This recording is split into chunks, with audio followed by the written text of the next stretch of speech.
In conversation.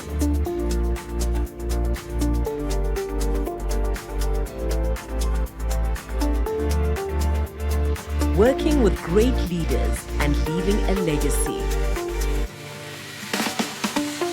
Yvonne Chaka-Chaka, known as the Princess of Africa, is a globally renowned South African singer, humanitarian, and entrepreneur whose career has transcended music to inspire millions. With a legacy spanning over 3 decades, her iconic hits like Umqombothi and I'm Burning Up have made her a household name. Beyond her musical achievements, Yvonne is a passionate advocate for education, women's rights and health, particularly through her work with the United Nations. The moderator is Chanel Reti, multimedia journalist at Forbes Africa.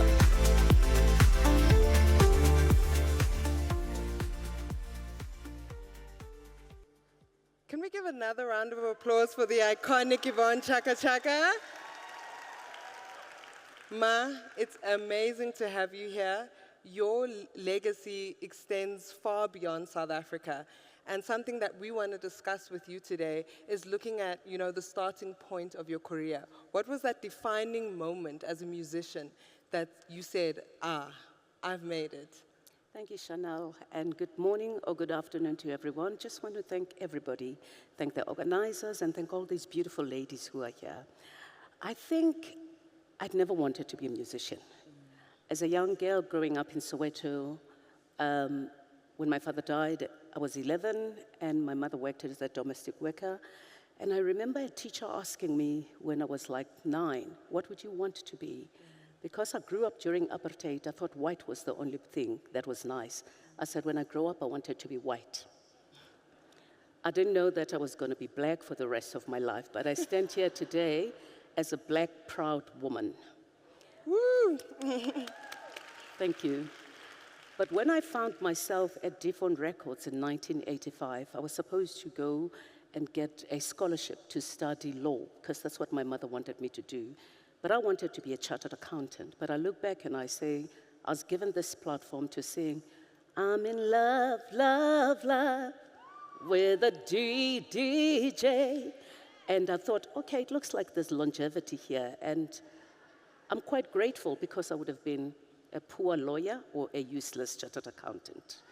So I'm glad that that was the defining moment for me. We are also glad because now we just had that wonderful moment that you just gave to us. Looking at your career, you've worked with some of the biggest names. I mean, from Angelique Kidjo to Miriam Makeba. When you think back, who are those key figures that you worked with and what lessons did they teach you? I must say that in 1987, it was just 2 years that I started singing, and I traveled to New York. And on 42nd Street, if you are in New York and you hear, you know that's a South African. And it was Ray Peary, and I was on the other side of the street, and he was on the other side. And he said to me, where are you going to? So just exploring New York, and he took me to the Omni Flats. That's where I met Miriam Makeba for the first time. And I must say that Mama Miriam was one of those amazing women, but she had her feet firm on the ground. And I'm glad that I was able to suck that from her. Looking at your life as well, activism and leadership has played a huge part in shaping a lot of the work you do. Why are you so passionate about being, the strong advocate for change and looking at your humanitarian causes as well? What compels you to have this passion? I think every woman who was sitting here on this podium, they spoke about women being disenfranchised and segregated. And we've seen that, particularly in my industry. But when you know who you are and what you want to be and do the things, you don't have your background to deter you from wanting to be what you want to be. And if you know where you come from as well, when you go to that 55th floor with that elevator, you need to make sure that you send it back down. You don't press it there to stand there for a long time. But women in strategic positions, they don't do that sometimes. They want to be the only one. They want to be the first, which is fine to be the first, but you shouldn't be the last one.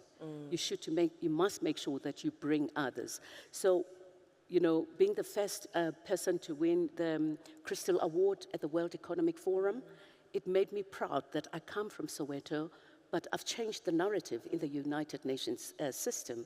But you want to bring others. And today, when I see people like Zozi, Nomzamo being at the UN, I say, it's good. I've been there. I've done it. I'm sure Zozi's having a moment backstage hearing her name. But thinking about, you know, this idea of first, like you said, we need to make sure that there is not just one, there are many. What strategies, especially as African women, should we put in place to ensure that we are not one of one, but we are one of many? It's good to be in that strategic position, but when you're there, as I said, make sure that you open doors for others. You bring others to be on the table. Give them the seat on the table. Don't want to be the only one, because you know what? I always say to people, we are all men, but some of us who are endowed with these are well-organized men, women.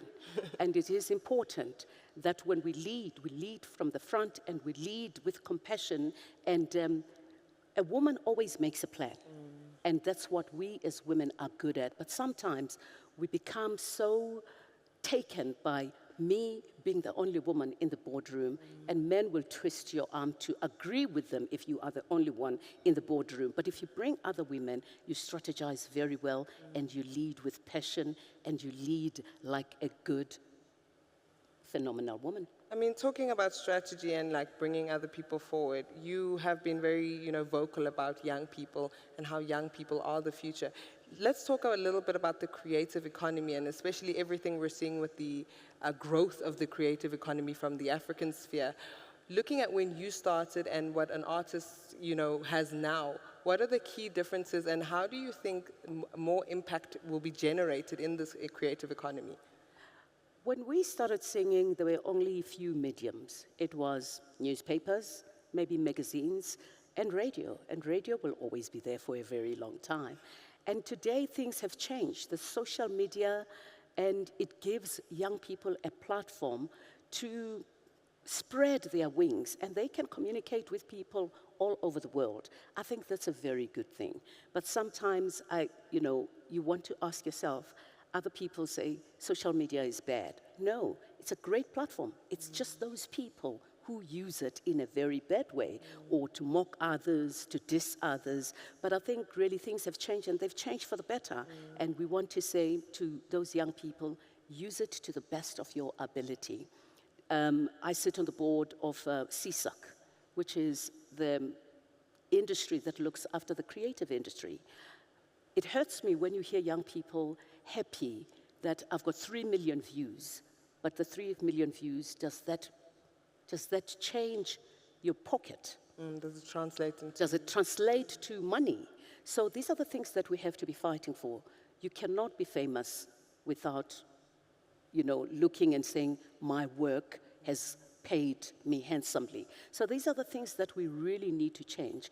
People abuse the music, people abuse the creative industry, and I look and I say, a country without the creative industry, it's a doomed country. So we need to encourage the young people to do the right things. They have to know when to sign on those dotted lines, what they sign for, and not sell themselves cheap. Looking at your legacy that you've created, it's undeniable. But if you had to describe your legacy in one word, and this is your final parting words before you leave our beautiful audience, what would you say? Well, legacy, I really don't know.